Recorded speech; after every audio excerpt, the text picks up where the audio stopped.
And I just want to say thank you, first of all. I think that there are a lot of parents out there who are experiencing some challenging times. Some of the parents are enjoying it. Some are like, really, this is crazy stuff.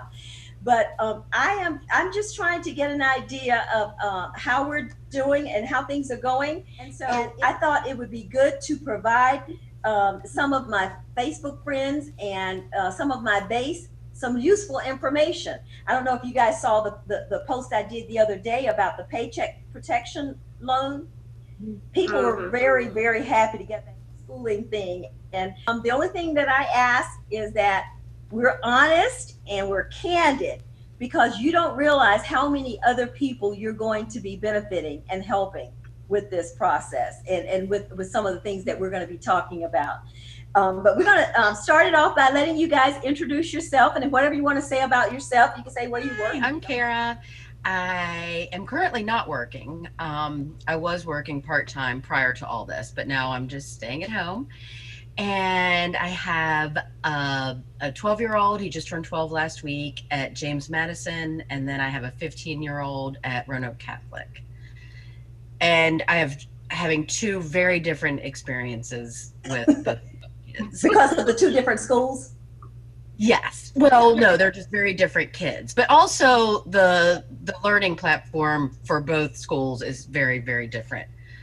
Which I don't want to get too much into all that, because I'm sure we'll be talking about some of Yeah, we'll talk about it. Yeah, we'll talk about it. Okay. My name is Rhonda Rhodes, and I teach first grade in the city at Round Hill. And then also, right now, I'm at home with our children, ages 15, 14, 12, and 8. Wow. Yeah, that's good. And I'm Jarrell Rhodes. I'm a guidance coordinator, school coordinator, however you want to call it, in Roanoke City, both 22 years.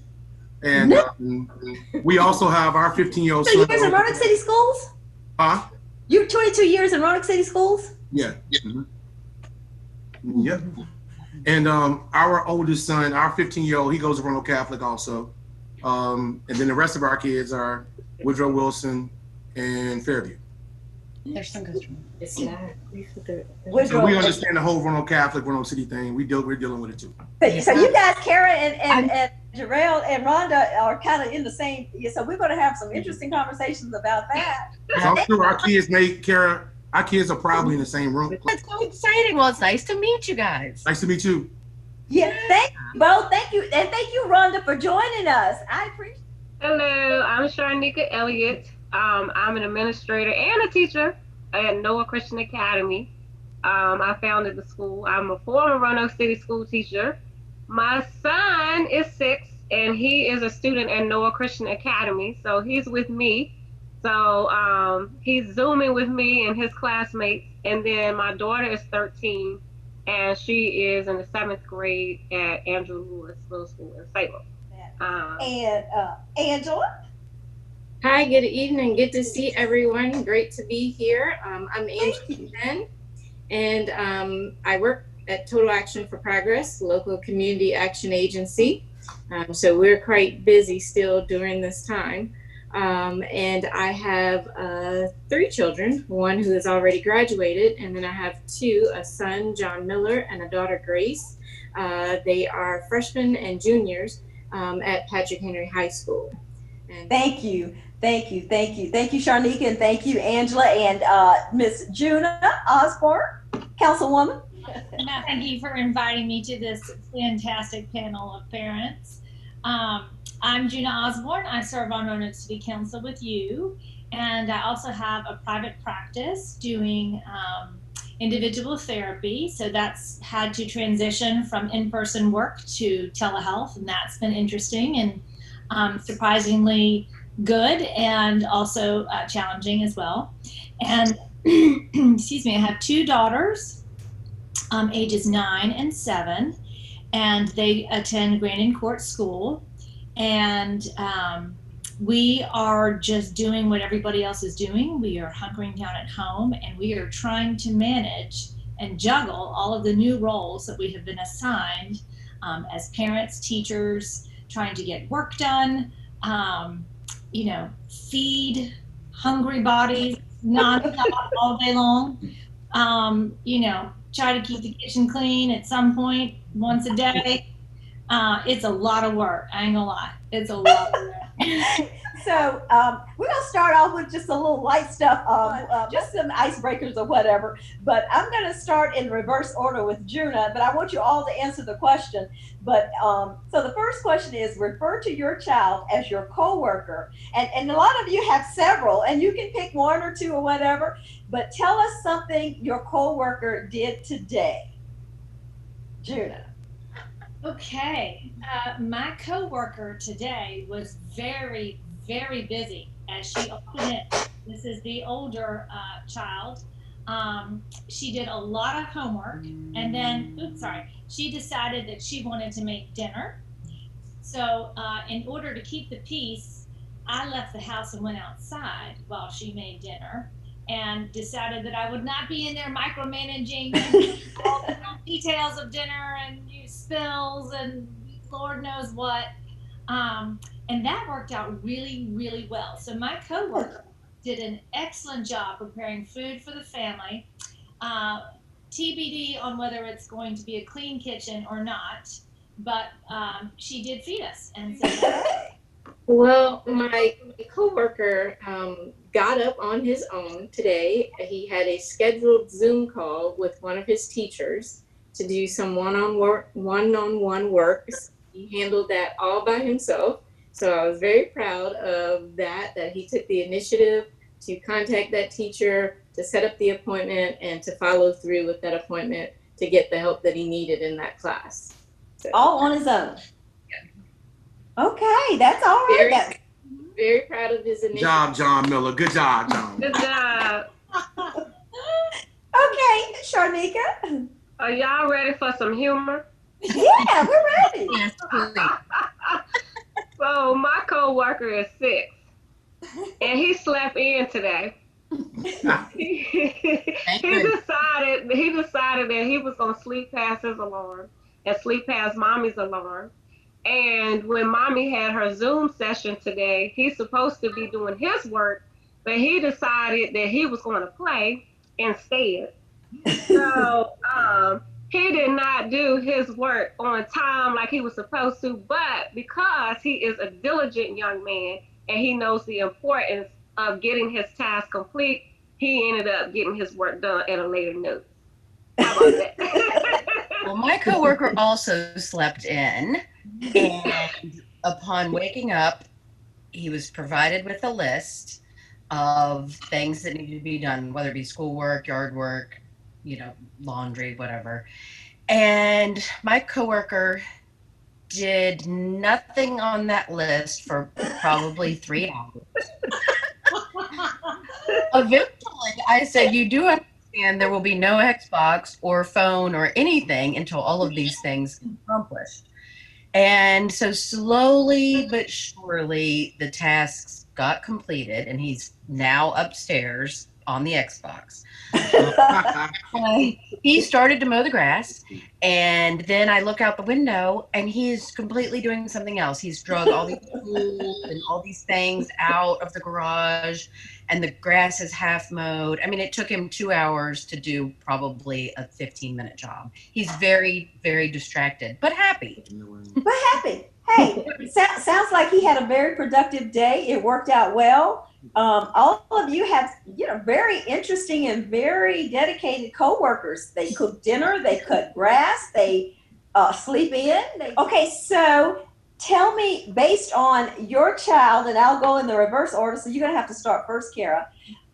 Your child, and if you have more than one child, you want to pick a child, tell me, based on their current obsessions, what you think they may be in the future. What job profession do you think they will choose? Oh, I think he would thrive in a research lab kind of situation where he doesn't have to interact with anybody. He's just there with his work. He's super intelligent and focused and driven, but socializing is not necessarily his thing. Zero social. Well, what about you, Gerald or Rhonda? Either one. I'm gonna do the boys. She can do the girls. The oldest, J2, he's gonna be a telecommunicator.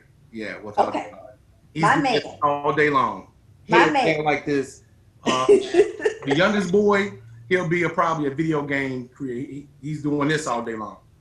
I think they're all into that, right? Yeah. Joshua, the 6-year-old, I think he'll probably be an engineer. He has built forts all in my house. There is stuff upstairs, downstairs, everywhere. I'm glad about it though because he's really great with his hands, and I'm glad that he's doing that instead of constantly being on the phone. He does have my old phone because I got a new phone during this pandemic, and so he's been making YouTube videos. So I say a YouTuber maybe. Oh my God.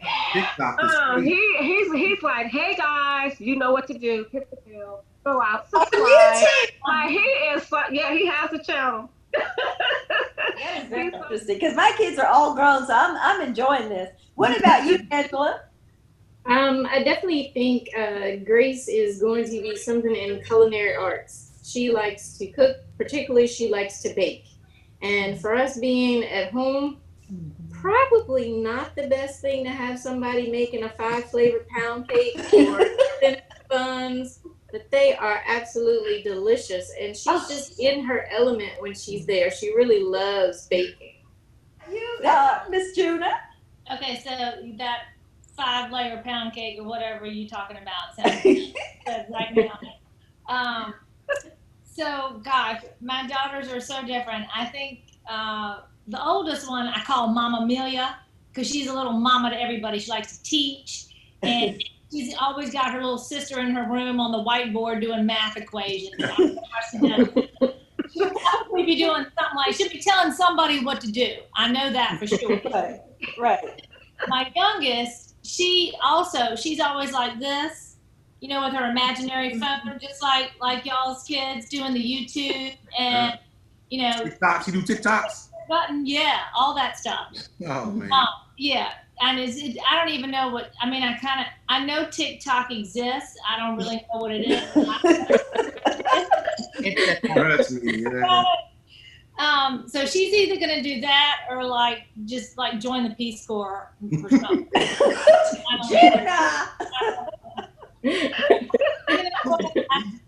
There's some things you can't control and there's some things you can't control. Okay. All right. Well, before we get to the real serious stuff, I have one more just generic question, and that's going to segue into what we want to talk about.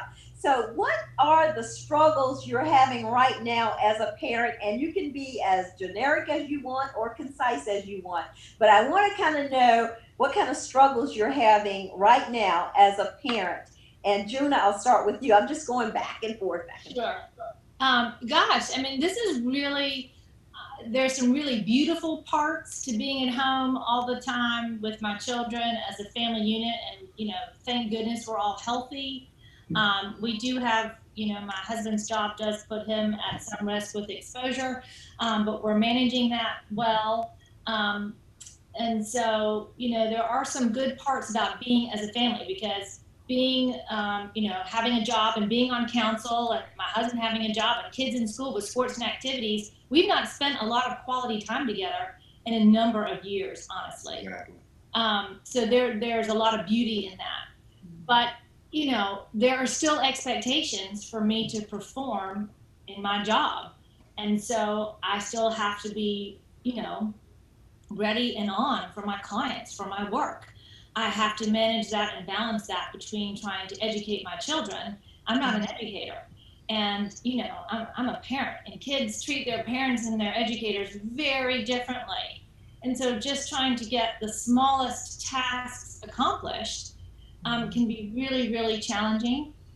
Laundry is piling up, toilets are dirty, floors are dirty and dusty. I mean, it is. I think that I have every day. I think I start every day with a manageable to-do list, and I barely get 2 or 3 things done. So you just got to let stuff go. So I'm learning how to be different than I was, but it is really hard. It's really hard. It's really hard. Well, thank you for sharing that, Juna. What about you, Angela? Well, We do. We do have some struggles. I think one of the biggest things is I'm one of these people that is very detailed oriented and organized. And so I create a chart for just about everything. And so my kids often, they resist that. They just kind of want to be a little bit more free flowing.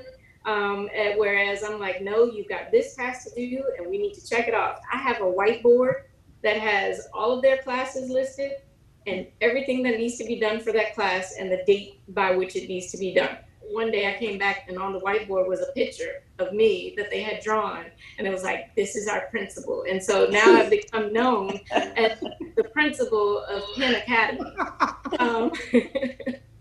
So I think there's that kind of balance between, usually they see me as mom, but now it's more so I'm kind of their administrator, I'm their teacher, and that kind of moving into that role is a little bit different in terms of our relationship. So I appreciate that. Thank you I for sharing. administrate and teach.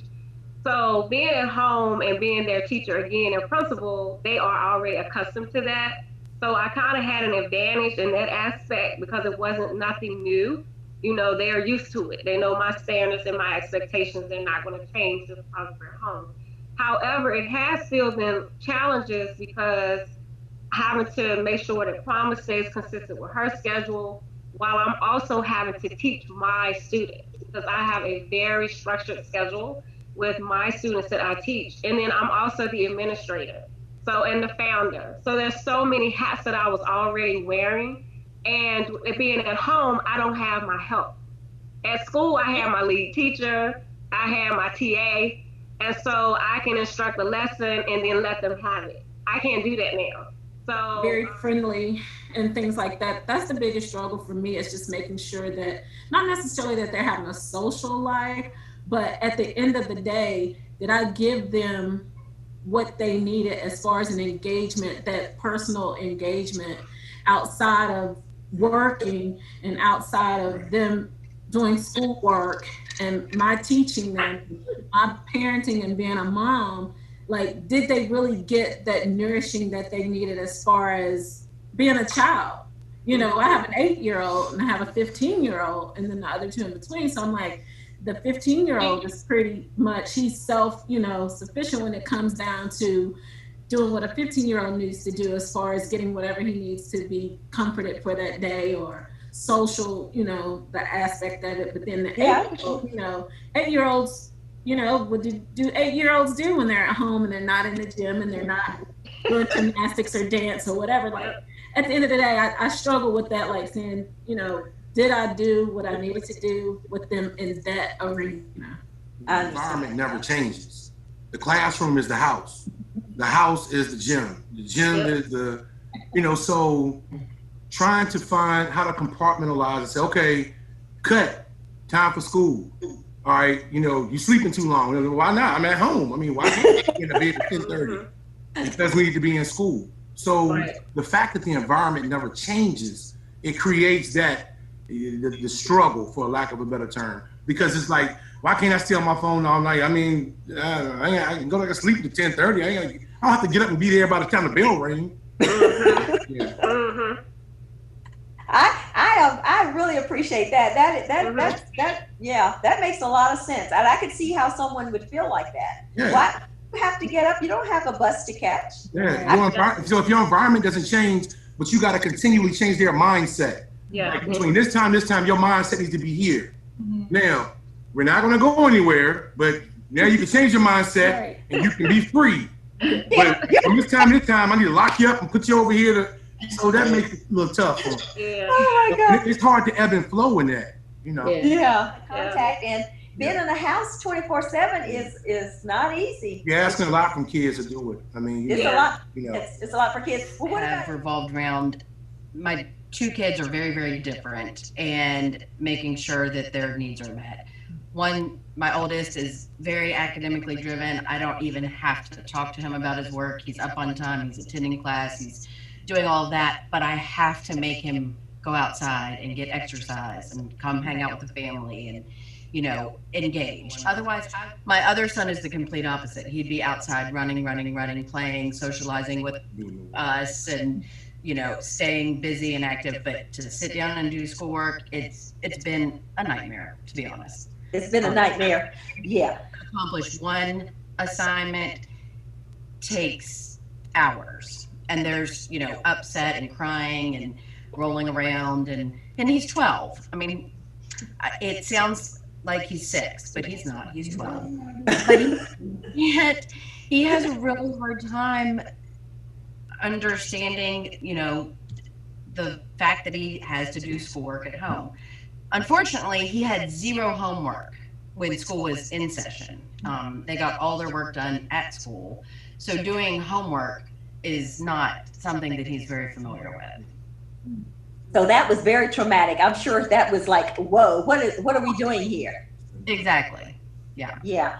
So that's a good point, and this is a good place for us to really segue into some of the routines that you all have that you can share, and maybe we can figure out what is working for you and what is not working, because I'm hoping that this information will help some other parents, because this has never happened to us, not in my lifetime. I've never seen anything like this.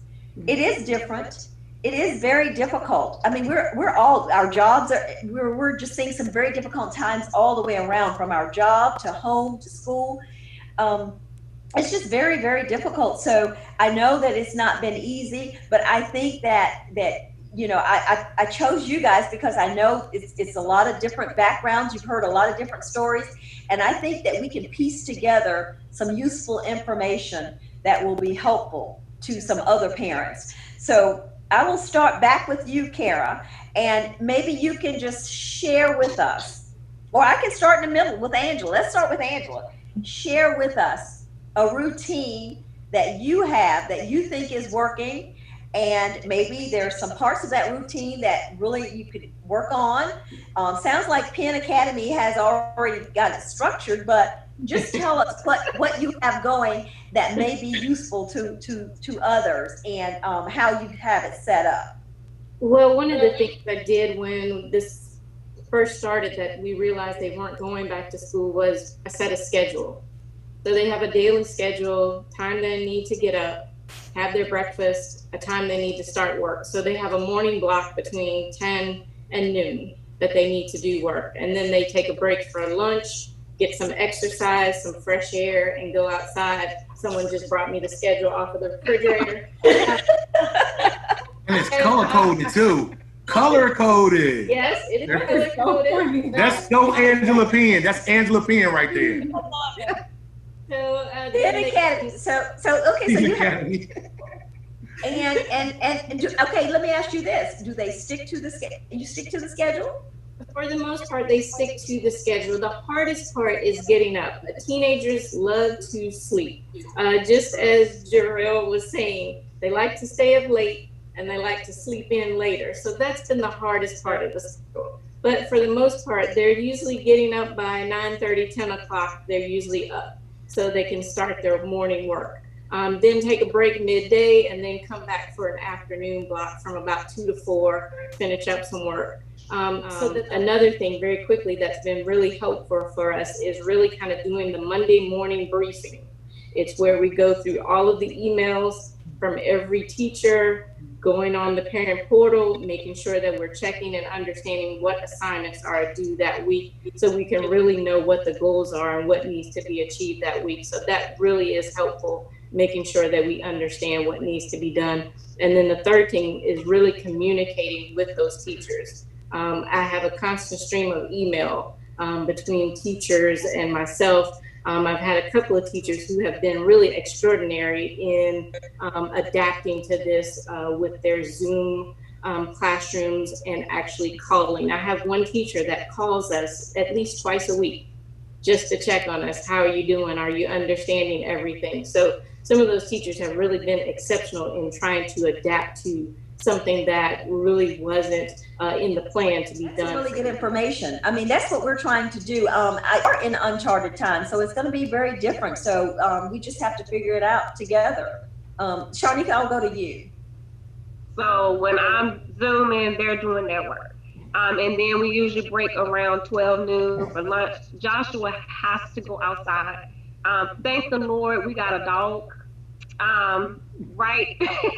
School, the last day of school was, I think, Friday the 13th. And then on that Sunday, we had a dog. So that has been great because that has kept him energized and kept his attention to be able to have some time with the dog. Also, going outside, I have to make sure that I cut myself too because I'm doing my motherly responsibility. So if it's pretty outside, I will take a walk with Joshua, and I will take a walk. Sometimes Promise comes as hard as she's a teenager, but also she has more work to do too. So on her assignments, she's in middle school. So her assignments are a little longer and more detailed versus Joshua. You know, he can break and then come back because he's only in the first grade. And Kara, I'll go back up to you. What are you thinking? What kind of schedule do you have now, and what are you trying to accomplish? What do you? Well, you guys might be shocked, but I do not have a schedule.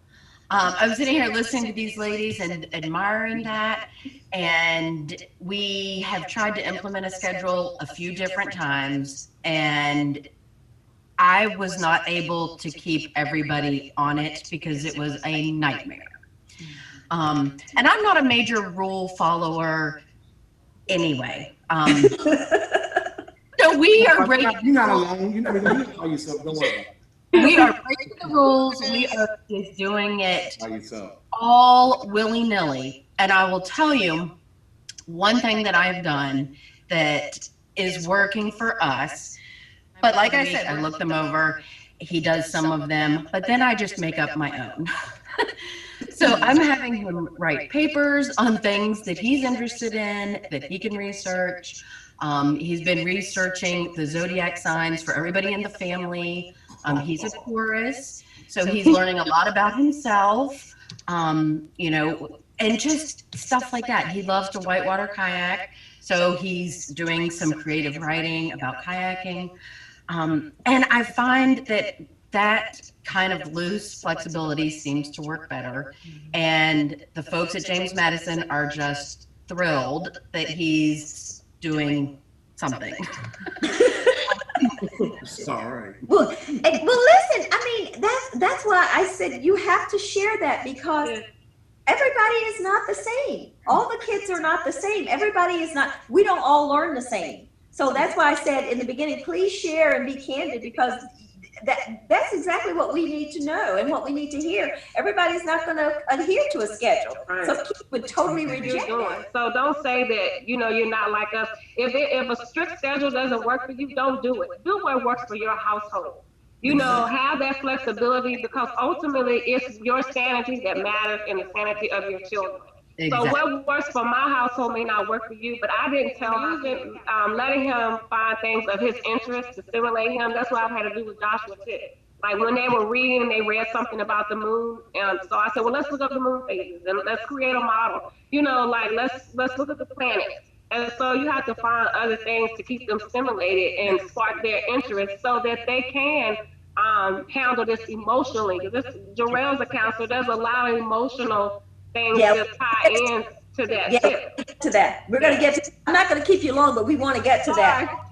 Yeah. So go ahead. All right. Well, I'm somewhere in the middle here because our family historically is not very good at sticking to a fine schedule. So when this all started, and I was kind of, well, when the reality hit that we weren't going back to school, I was thinking, okay, great. This is going to be a wonderful time for us to sort of, for me to teach my kids the things that I wish I had more time to teach them, like critical thinking, problem solving, responsibility, how to be a solid human being, you know, kind of away from academics and trying to use, you know, teach more life skills, I guess, or that kind of thing. And so then when the school started to step it up and have assignments, that was a little stressful for me. I was like, oh my gosh, how am I going to accomplish these requirements? So, you know, a couple of friends sent us their schedule and they're like, get up at 9 o'clock, breakfast from 9 to 9:30, first 10 to 10:30. And I was like, oh my God, that is not going to work. We just cannot.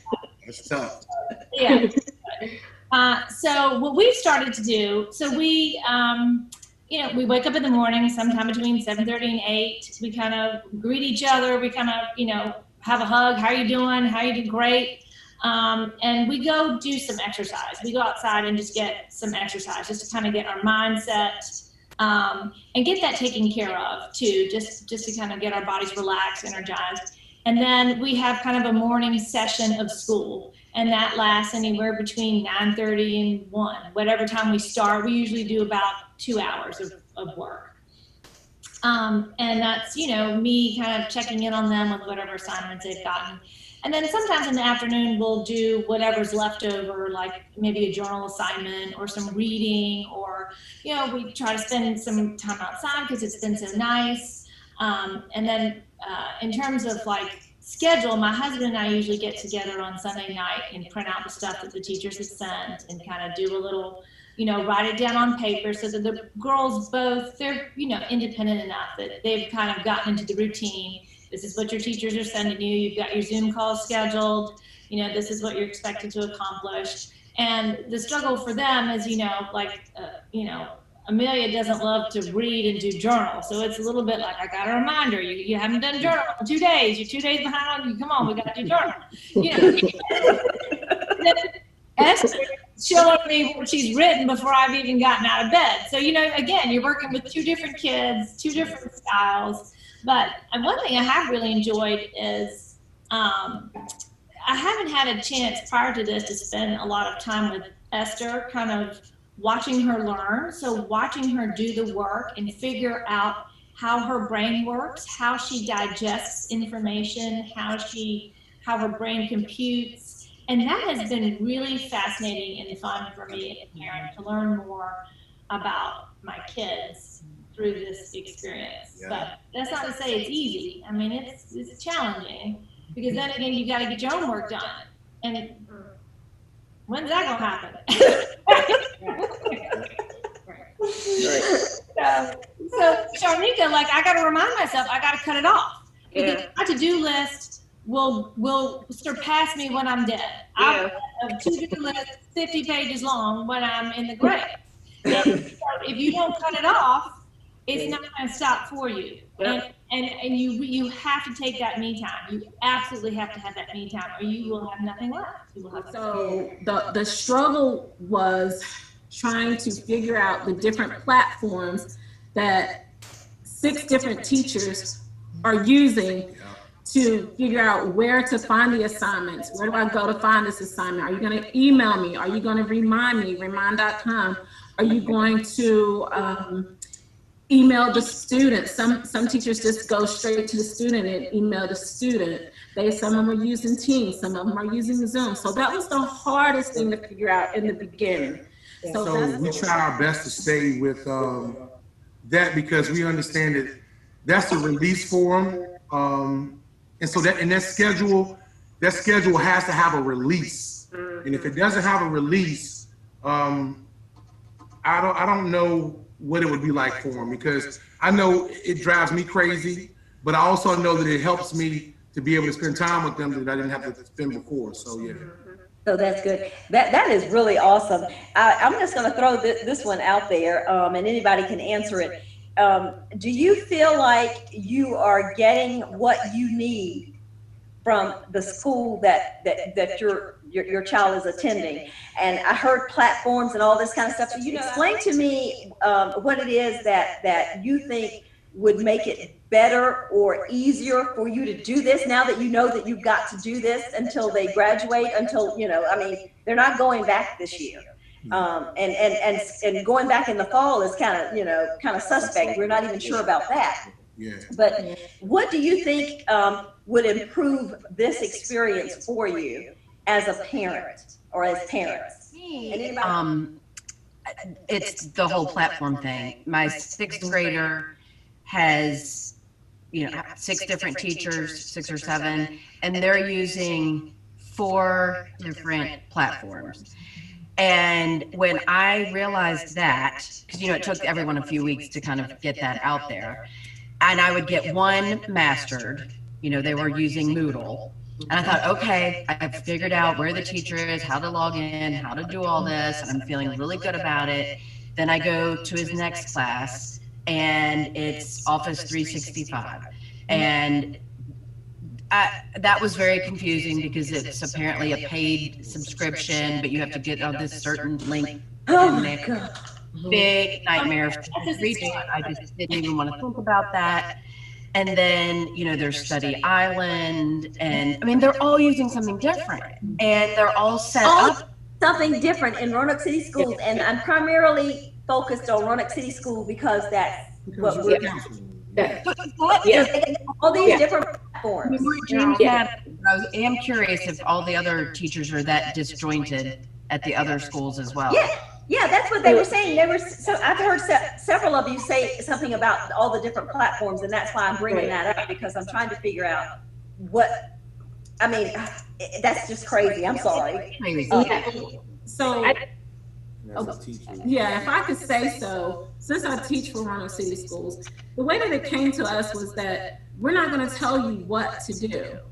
We're going to tell you that we want you to be there for your children. We're going to tell you that we want virtual learning to take place.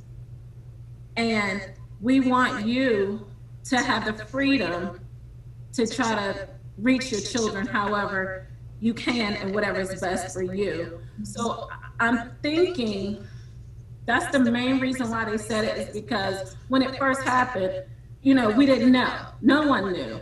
And instead of them saying, okay, everyone has to use Clever, everyone has, You've named 4 already. I've heard Noodle, I've heard Office 365, we got Clever. Okay, wait, I'm gonna write them all down. But I did figure out how to get in there eventually without having to get this subscription, which I have no idea how I did that, but somehow, you look around, this, that, and the other, click here, click there. But it's not learning. But I mean, to your point, I think it's important to have at least one overarching, platform or portal, because that's what it is. It's a Clever portal. Overall portal because the teachers, like you said, Rhonda, they can customize their portal for their teacher page. And I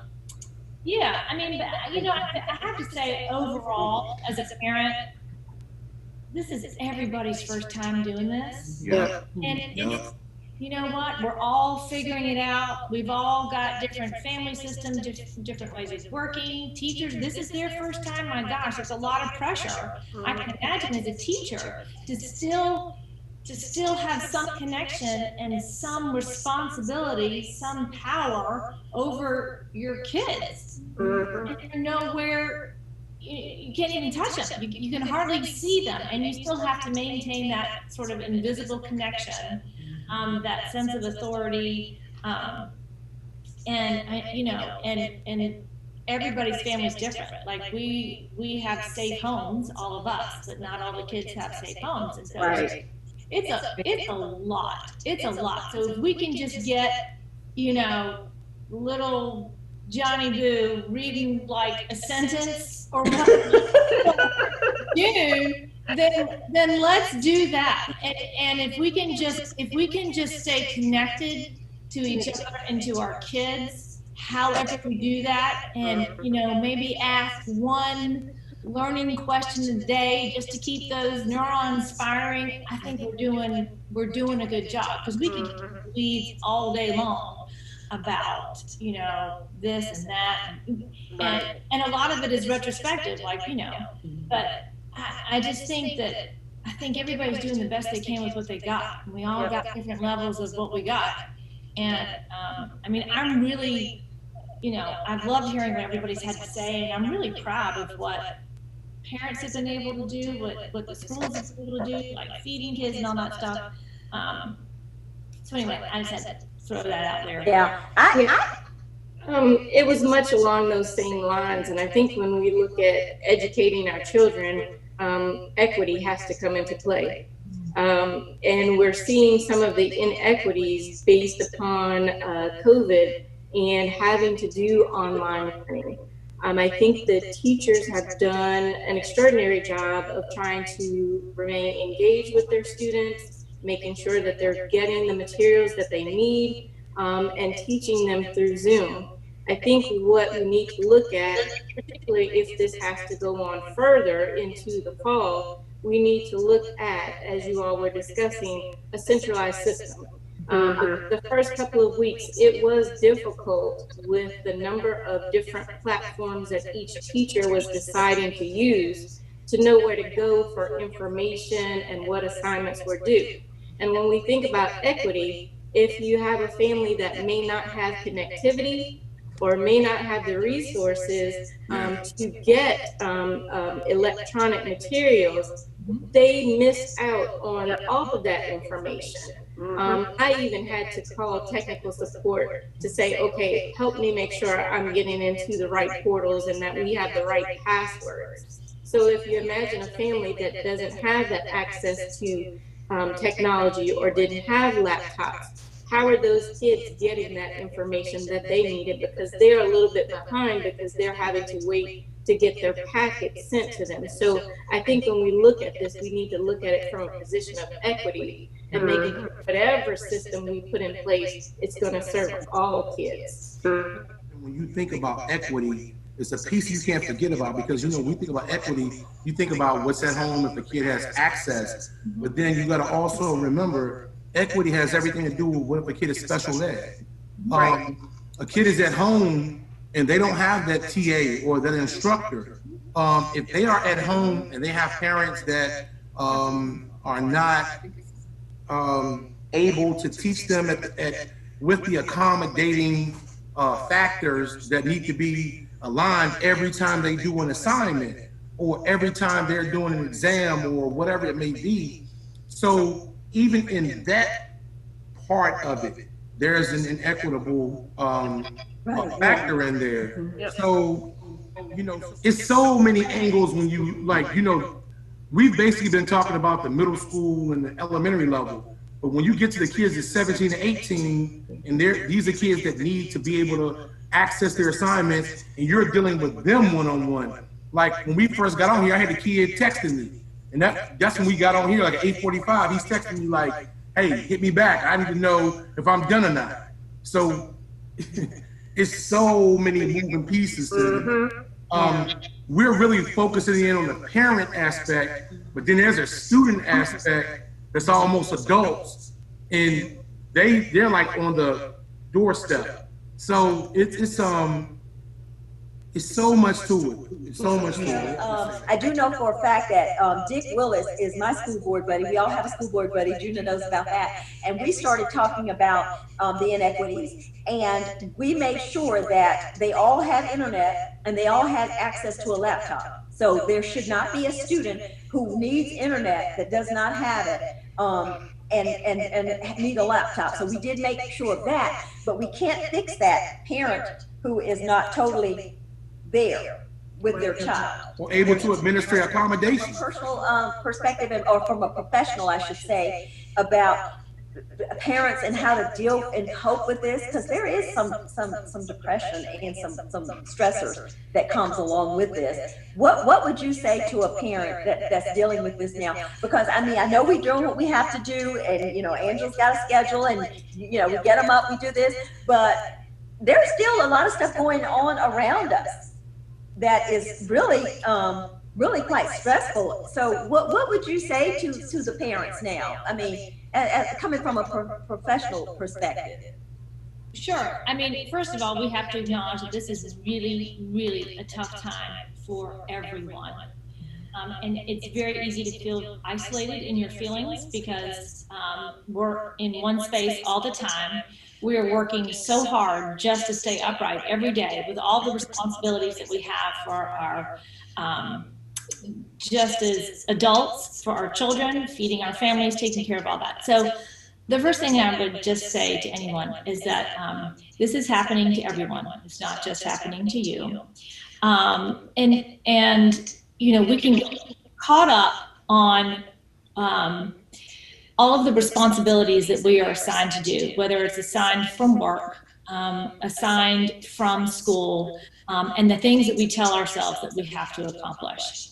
So what I would tell people to do is, first of all, know you're not alone. Second of all, take a deep breath.